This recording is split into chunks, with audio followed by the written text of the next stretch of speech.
Okay, so this is Nuestro. He used to be Zach, but he's Nuestro now. And he's going to tell us a little bit about his work. Yeah. So 6 years ago, August 12th, I broke my neck diving into a lake head first.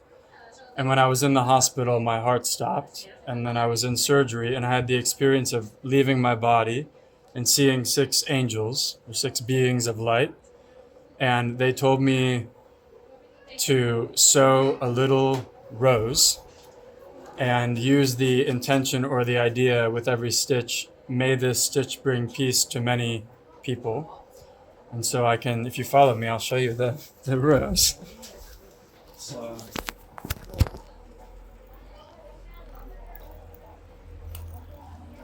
right here. So I began with this rose, which represents feminine energy, then a wolf spirit protecting the energy of the feminine. So masculine, feminine, and then partnership here, or like balance with the birds.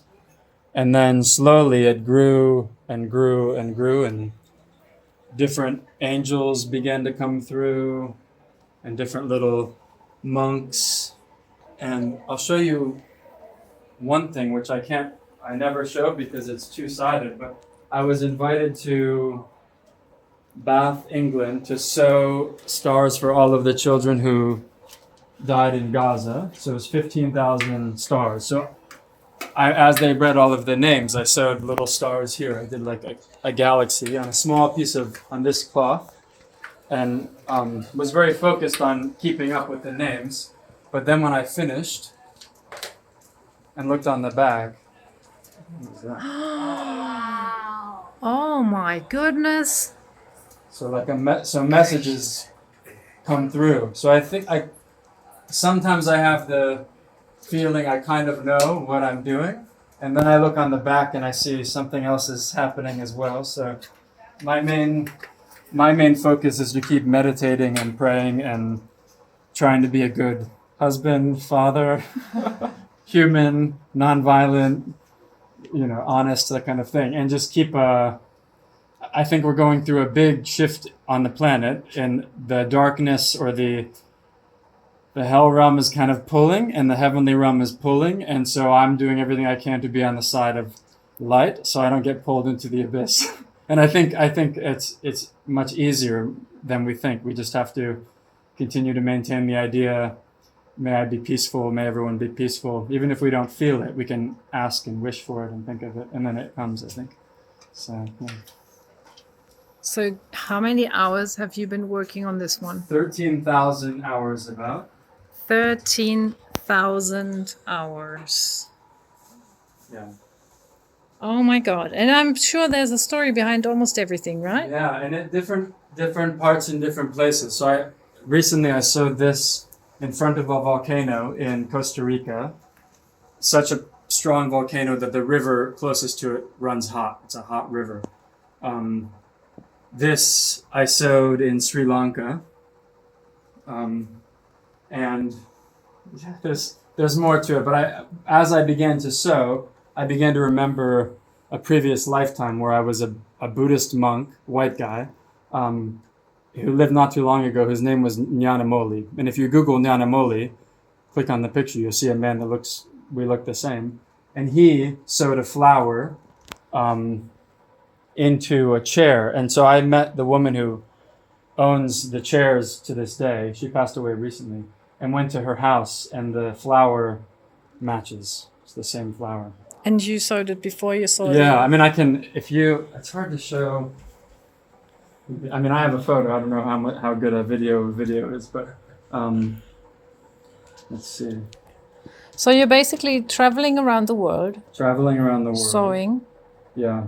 You have never sewed before, have you? Never like sewed. before your NDE, Yeah. sewed a thing. Yeah. And then here's this is My gosh, it is that same flower. Yeah. And then here's I'll show you the Yeah. man too. Look at that. This Wait is a the minute. monk. Oh wow, that's you! It is you. Oh my god. It's him. And so then the final thing, and 444. Oh my god. So, and then if you're Getting ready goosebumps. for the final part that's mind-blowing even for me. I broke my neck August 12th. So the eclipse is It's the August 12th. 12th, and you And call I this started- eclipse. I started sowing this 3 years ago in Africa. An eclipse, for me, an eclipse. And this landscape now we live in the mountains, and the view from our house is this. And I did, my wife and I, sitting, watching like the changing of the world, feeling the eclipse was marking like a time where it accelerates. So we're going to meditate that day and pray with friends and just, be happy, but not be drinking, Of course not. so and be and use that portal to open the energy. Wow. The eclipse will happen at the same hour I broke my neck too, so it's to the day. No, That's strange. guys! I need to show you. I need to show you the name there. The eclipse poster. Did you see that eclipse? There it is.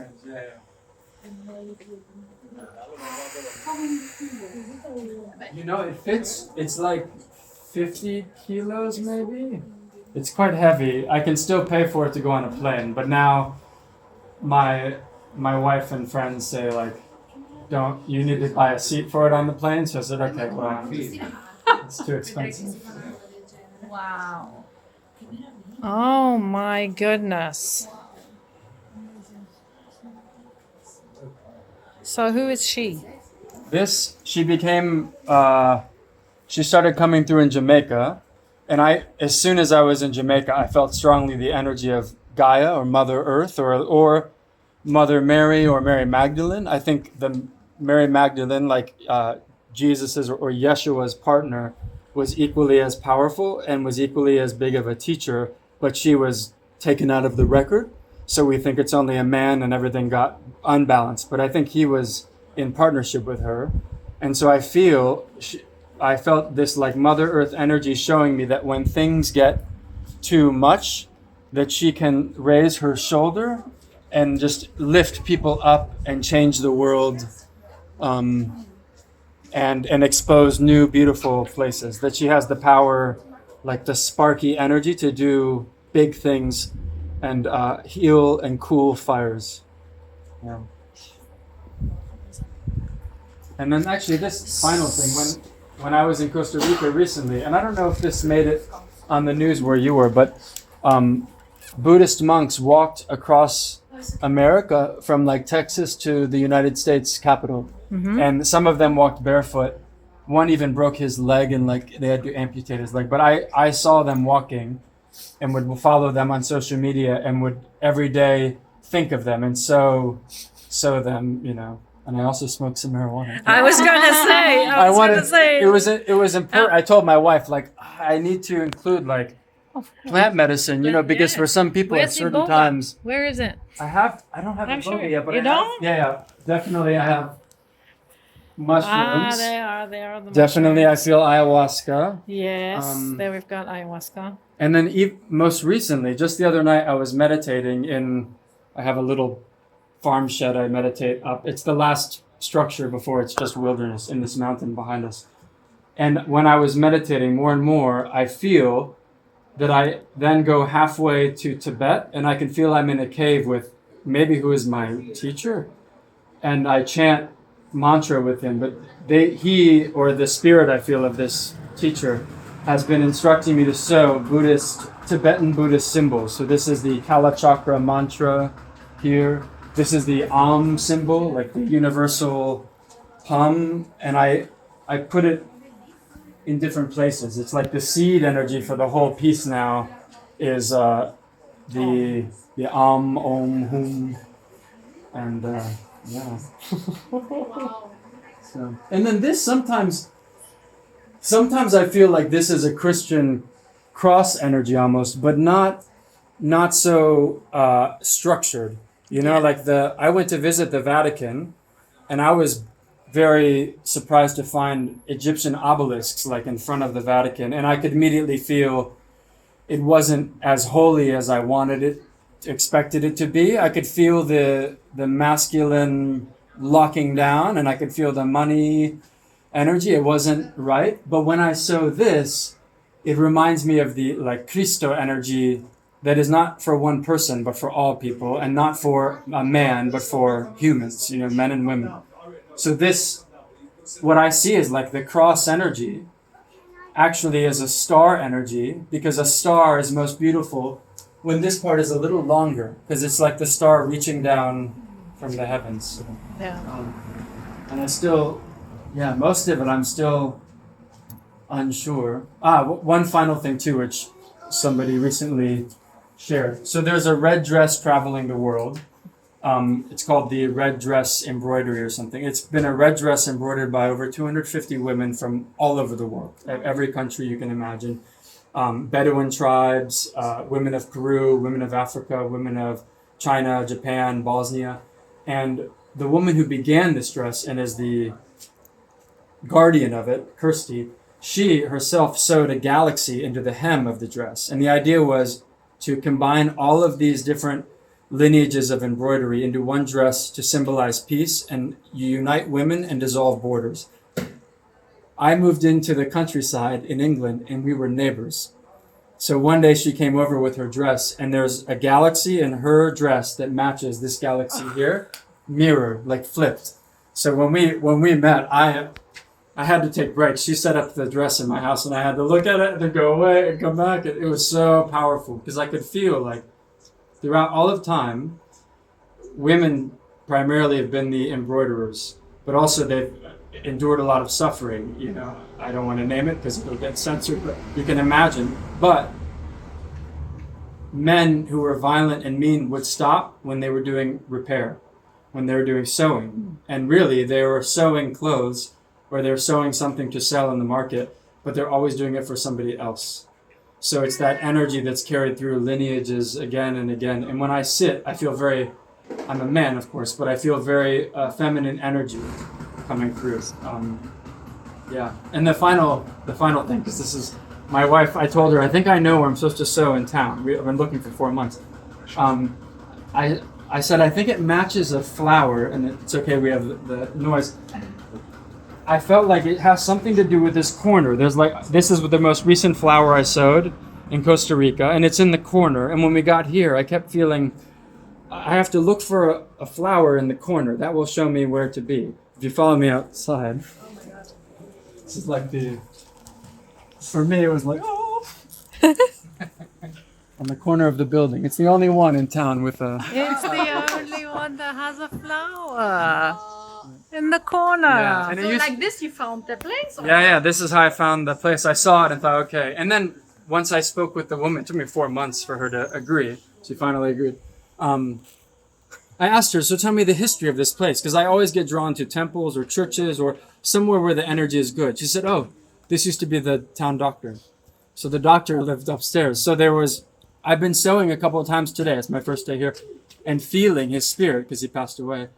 Remembering he did sewing, sutures, stitching, skin. So I'm not the first, So. Anyway, I think This is amazing. So you're only going to be here today and tomorrow? today and tomorrow. That's a pity. But you live here now. God so willing, in the slower times, I'll come in and kind of get more established, because they close the shop for the winter, but I'll gladly sew through the winter. And so for as long as I can, or I think at least for a year, I'll be in Valldemossa. Here, yeah. Well, I'm sure you're going to keep people posted on your Instagram. Yeah. This is you need to explain that. That like I mean, I'm all in with all of that. Yeah. But the Star Wars? Tell us. So there's So I'm ex-Special Forces, yes. So I'm aware that there's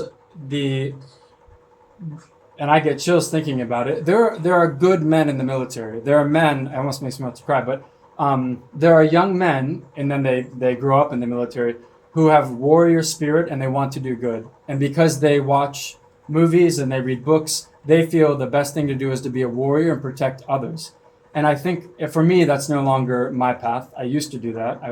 But now I recognize this is my warrior path. But for some men will always they will have the karma of being the warrior, the protector.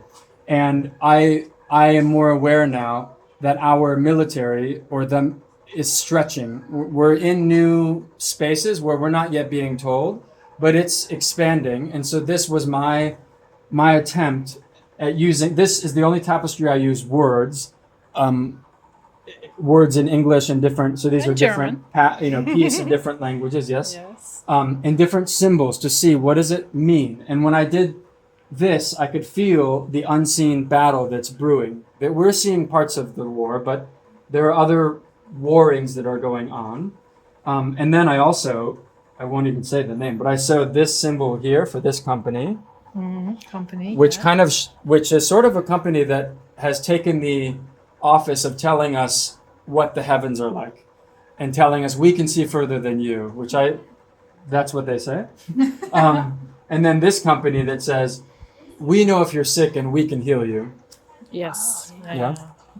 And then this company, I don't know if you can see it, the news company that spreads that message. So for me, I see everything in a lens of being in India 2,500 years ago at the time of the Buddha. I see that we're all in different classes, the priestly class, the Brahmin class, the warrior class, the mendicant class, the beggar class. And throughout all of history, it's often been the case that the priestly class, the one that is supposed to tell us the truth, are not telling us the truth. So and the final symbol, this is Palantir. Yes. It's sideways, but the all-seeing eye of the technology company that is used to power drones and that kind of thing in war. And survey. So I saw it as the data coming into data centers being funneled into like snaky energy, but it's the tree that it's producing is black and fruitless, and unlike the tree of nature, which is much more powerful and wraps its roots even through the data center, through the water, because Mother Earth flows through the data centers and she comes back into the trees. So this tree, the only blossoming fruit, is a very powerful all-seeing eye, but it's not as powerful as the eye of Mother Earth, who has been seeing it the whole time, and this eye is just rising up and just recognizing she's been watching. So does this happen while you sew, or do you have the idea for something like this before and then you start sewing? I just start sewing, and the spirits or the beings show me what color to choose and where to sew. So it's effortless. I just follow the instructions. And then here, they told me sew in many different languages, and I didn't quite know why until today. I've had people come in who speak Korean, who speak Spanish, who speak German, who speak Chinese, and who speak Farsi. So yeah. So like the Farsi letters, did you like see them in your mind's eye and then kind of sew them? Or? I heard through other people speaking in London, Assalamu alaikum or salam, or, and when I would feel that, or I would hear it, and then I would feel something through my spine, and I would know, I have to get home and put that in. Okay. That needs to be added, yeah. So special forces, and now this. Yeah. The people around you, how did they handle that? At first they thought I had gone mad. Yeah. So I broke my neck, I couldn't move much, and and you can come in if you want. I was laying down and I said, I really want to sew a rose and start sewing. And when I did, after about a month, they said, you have to get a job now. And I thought, no, this is my work. But at that time, everyone thought it was just, that I had lost my mind. So luckily, a friend in Costa Rica kind of understood what I was doing. He said, come live with me. So I moved with him, and then it started to grow. Then I had freedom. I had no judgment. I was in the jungle and very influenced by and connected with the nature. Yeah. I'm sure Costa Rica is the place to be for inspiration like that. Yeah. Well, thank you so much. Yeah, thank you. Thank you for doing this, and thank you for telling us about it. Yeah. Yeah.